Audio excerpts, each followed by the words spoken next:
Oh, he's on the left! He's on the left!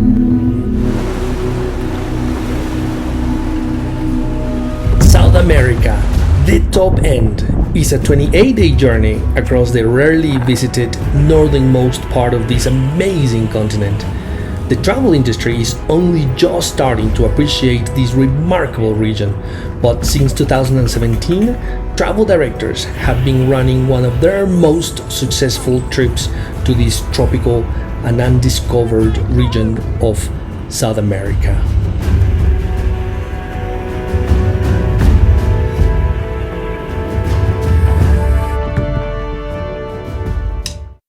Our adventure starts in Cayenne, the capital of French Guyana. It's an overseas department of France and so is officially the only member of the European Union in South America.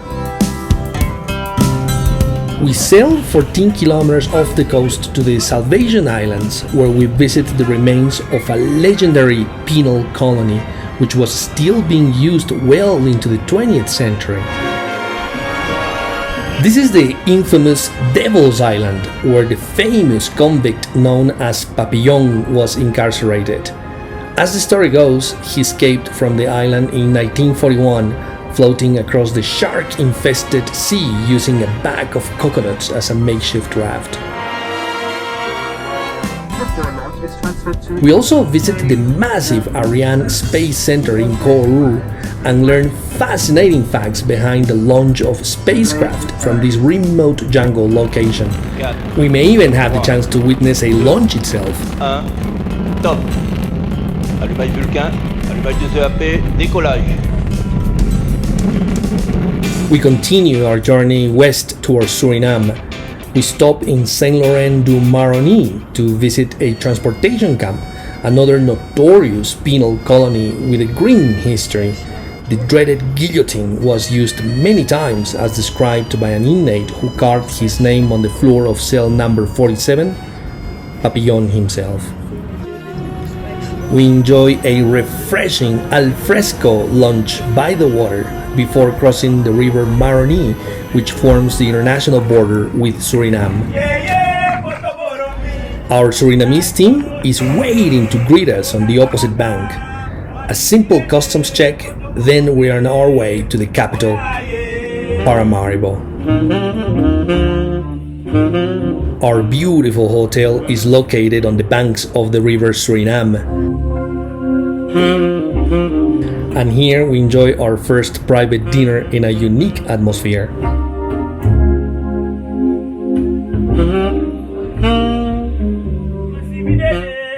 Formerly a Dutch colony, Suriname is the smallest country in South America, and Dutch is still the national language. We take a stroll through Paramaribo's charming streets, which today are World Heritage listed.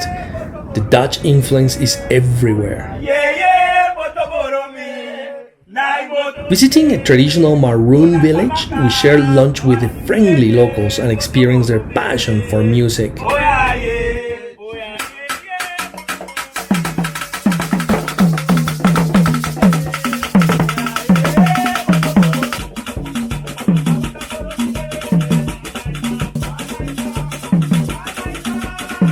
And before dusk, there's still time for a relaxing river trip as we go in search of the famous playful dolphins.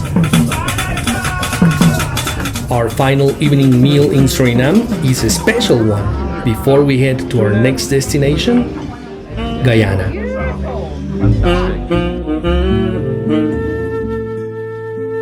Guyana is the only English-speaking country and member of the Commonwealth in South America.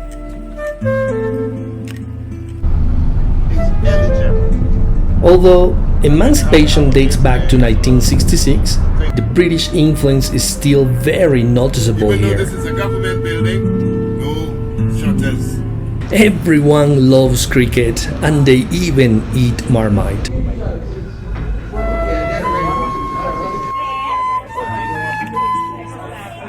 Guyana is a culturally diverse country. Africans, West Indians, Chinese, and Native Americans all live in harmony here.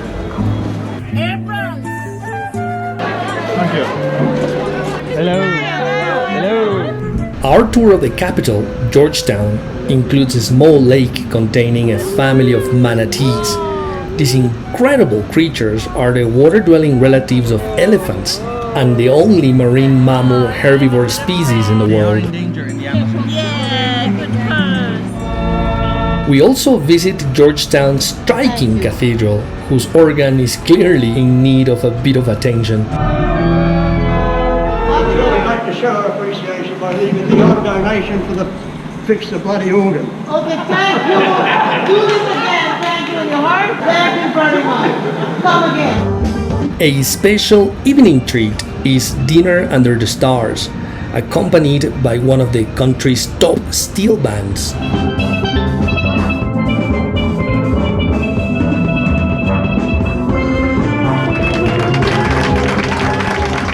The next day, we leave the confines of Georgetown on a private charter to the elevated Table Mountain formations of the Guyana Shield. Now we're boarding our private flight to Kaieteur Falls.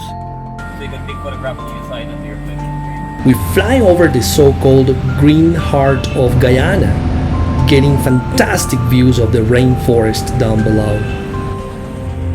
Our first destination is the majestic and widest single drop waterfall in the world, the Kaieteur Falls.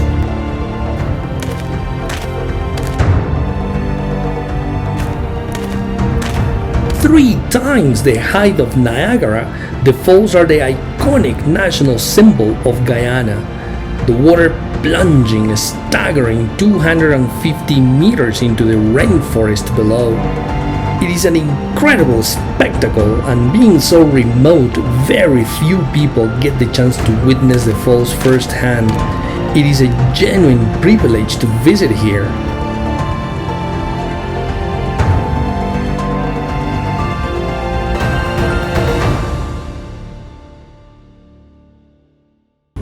After a morning enjoying the falls, we reboard our plane and fly to another remote and untouched spot in the middle of the Guyanese rainforest, the serene and secluded Iwokrama Lodge. The next couple of days are reserved for what nature and our highly educated guides have to show us. Our time is spent walking in the forest, taking river trips to explore the flora and fauna, and for those feeling fit, a jaunt to the top of Turtle Mountain for the incredible views.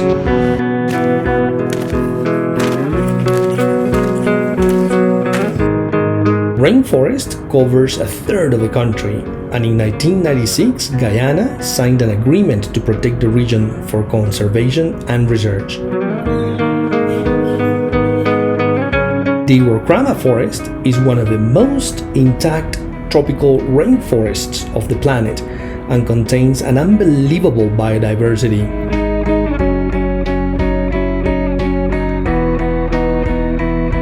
Our last dinner here is another special one, as we are farewelled by members of the local indigenous community. They've inhabited these parts for thousands of years.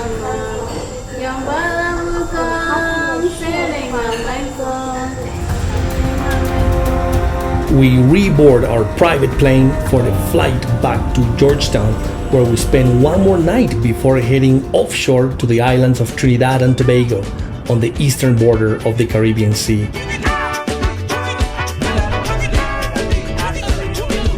Trinidad is known for its English heritage, great cricketers, Angostura rum, and the wonderfully friendly Trinis who just love to dance and party. We take in the highlights of the capital, Port of Spain, admiring its beautiful architecture. We also pop into one of the world's most famous cricket grounds, the Queen's Park Oval, and tour its impressive museum. We take a short detour to visit a beautiful house on the edge of the city. I hate to unveil all our surprises, but this is a very special one.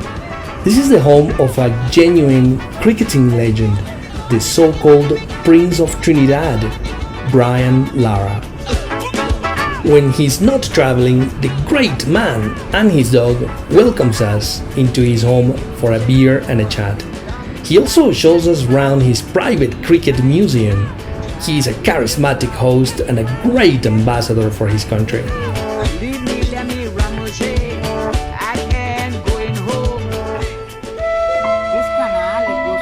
After our unconventional city tour, we finished the day with a trip to the Caroni swamps, where we witnessed one of nature's great spectacles, when thousands of scarlet ibises fly home to roost at sunset.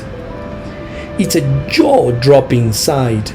A few birds at first, then hundreds, then thousands fly in and settle in the mangroves, turning the foliage bright red.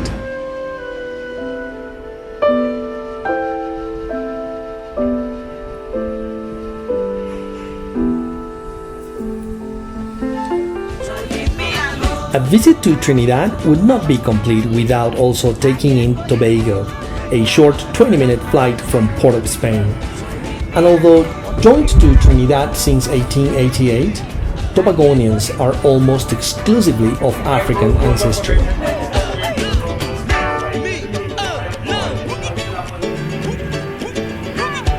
We are invited to our guide's home for lunch, where we enjoy the local cuisine accompanied by the chirping of hummingbirds.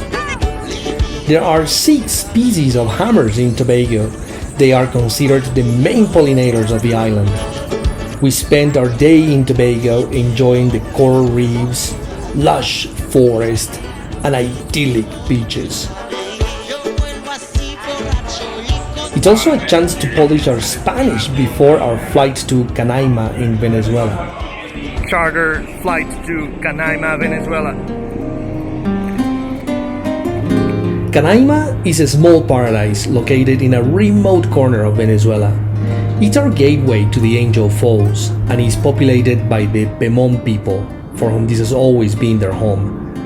They live off the land, totally oblivious of the outside world. Yes, this is a lovely way to start. Thank you. Our base is the delightful Waku Lodge, without a doubt one of the top lodges in the Amazon basin. The air-conditioned rooms are spacious and tastefully decorated. The cuisine is a highlight, and the staff are friendly and very professional. It's a thrill to interact with the wild animals that come straight out of the jungle to play with us. They quickly become everybody's friends. It's a modern-day Garden of Eden.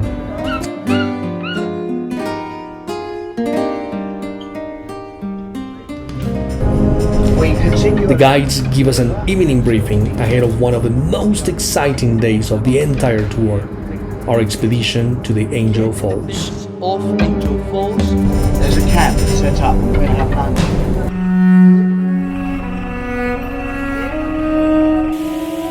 We set off before sunrise, riding in curiaras, motorized dugout canoes crafted by the locals. We spent the entire day in a pristine and isolated forest, surrounded by enormous sheer cliff walls called tepuis.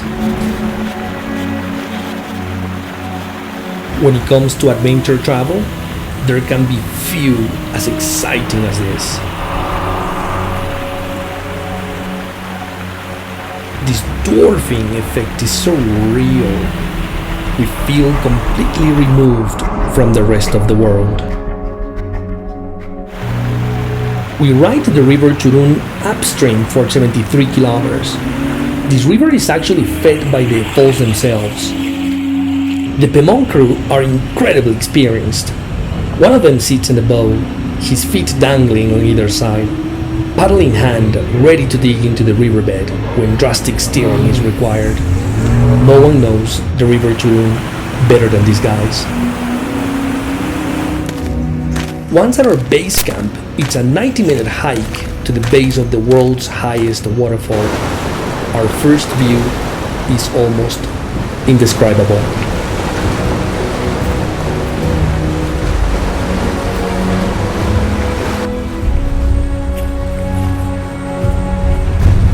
The Angel Falls are filled by moisture which collects on top of the mountain called Auyantepuy.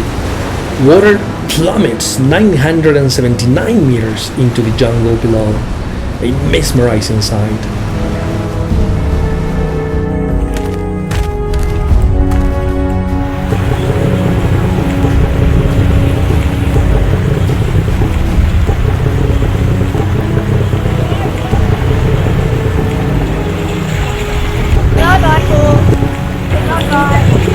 After lunch, we head back downstream to the Kanaima lodge. It's a day we will never forget. Although nearly everyone has heard of the Angel Falls, unlike most of the world's other great cascades, because of their remote location, they receive relatively few visitors. Nobody who makes this journey will ever forget it. We enjoy of a well-deserved rest day at the Waku Lodge. It is hard to believe this level of comfort exists in such an isolated location. Our expedition to the Angel Falls must rank as one of the world's greatest travel experiences. We see nature at its most raw and beautiful.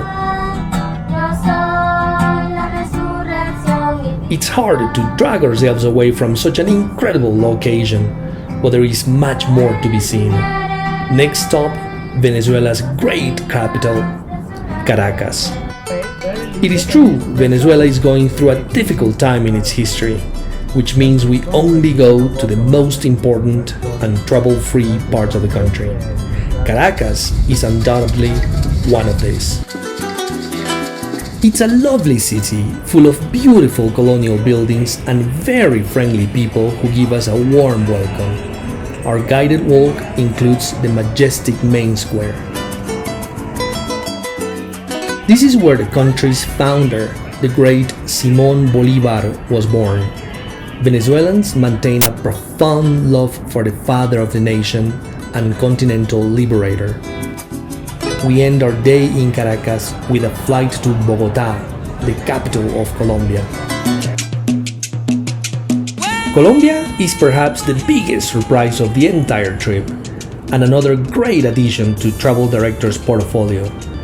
Despite its recent dark history, it is currently a country known for its immense biodiversity, very friendly people, delicious cuisine, a fast-growing economy, and arguably the best coffee in the world. The one danger here is you may want to stay forever. In this vibrant capital, we visit all the highlights and hidden gems. Bogotá is full of colonial and modern must-sees. The Salt Cathedral of Zipaquirá is regarded as the first marble of the country, a Catholic church built inside the tunnels of a salt mine 200 meters underground.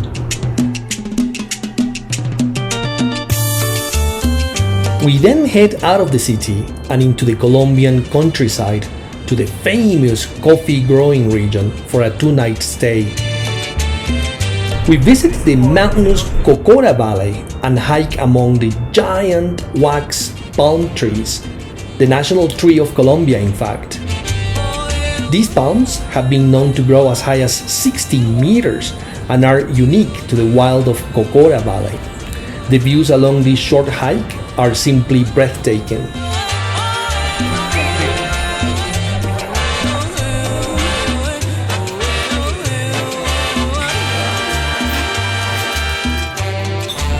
Our hotel is very close to Salento, not only one of Colombia's most charming small towns, but also the heart of the country's coffee production.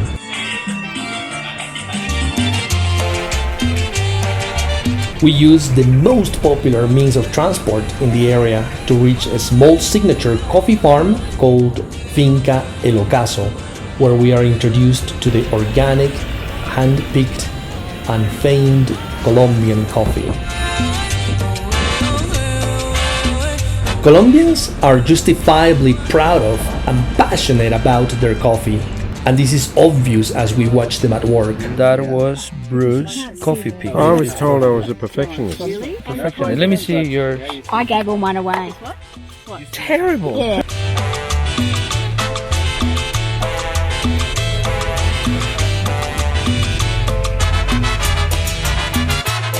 Leaving the valley, we enjoy a spectacular 6-hour drive north to the city of Medellin. Our route takes us along the banks of River Cauca, where we see the everyday life rural Colombia unfold. Once a dangerous city ruled by the drug cartels, modern-day Medellin is a revelation and has twice been awarded South America's most innovative city. There is much to see here. A highlight of our visit is a trip to Comuna 13, a former red zone slum and once one of the most dangerous parts of the city. To get there, we take an overground train followed by a network of cable cars and a system of public escalators. This seemingly complex transport system allows people from the poorer neighborhoods a fast commute into the city. Today, Comuna 13 is ultra safe and home to a thriving community and a dazzling array of street art. For our energetic guests, there's the chance to climb the 740 steps to the top of an unusual rock formation called El Peñol. Then it's a more relaxing ride on beautiful Lake Guatapé, where many of Colombia's rich and famous have summer homes. It's not hard to see why.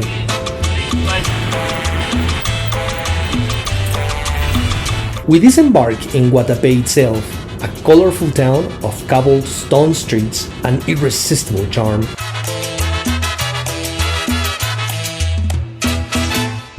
Our top-end tour ends in fine style with a 2-night stay in one of Colombia's finest hotels, the magnificent Sofitel Legend Santa Clara in Cartagena, a renovated 17th century monastery.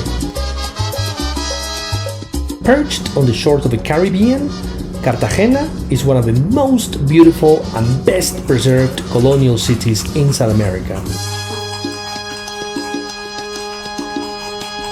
As we walk along the colorful streets, our guide regales us with stories of famous pirates and their ships and their fortresses and battles.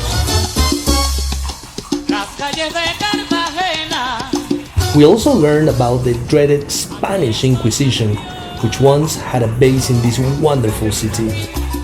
Cartagena provides the perfect finale to our top-end tour, an amazing adventure of a lifetime in this little-known but incredible part of South America.